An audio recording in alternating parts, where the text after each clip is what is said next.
శ్రీ గురుభ్యో నమః. ఓం నమః శివాయ. శ్రీ పార్వతీ వల్లభాష్టకం శ్రీ నీలకంఠస్తవం.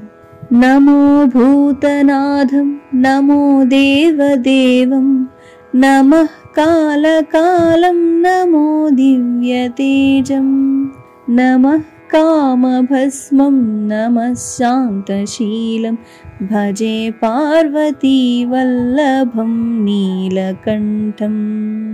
సదా తీర్థసిద్ధం సదా భక్తరక్షం సదా శైవ పూజ్యం సదా శుభ్రభస్మం సదా ధ్యానయుక్తం సదా జ్ఞానతల్పం భజే పార్వతీ వల్లభం నీలకంఠం.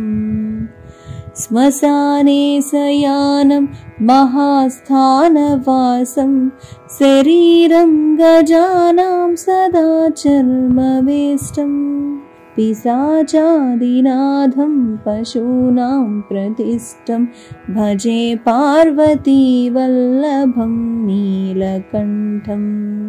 ఫణీనాగకంఠే భుజంగాద్యనేకం గళేరుండమాలం మహావీరశూరం కటివ్యాఘ్రచర్మం చితాభస్మలేపం భజే పార్వతీ వల్లభం నీలకంఠం.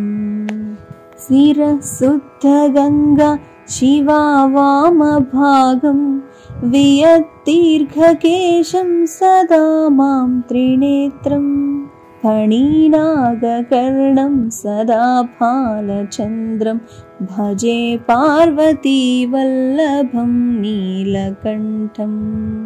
కరే శూలధారం మహాకష్టనాశం సురేశం పరేశం మహేశం జనేశం ధనేశామరేశం ధ్వజేశం గిరీశం భజే పార్వతీ వల్లభం నీలకంఠం.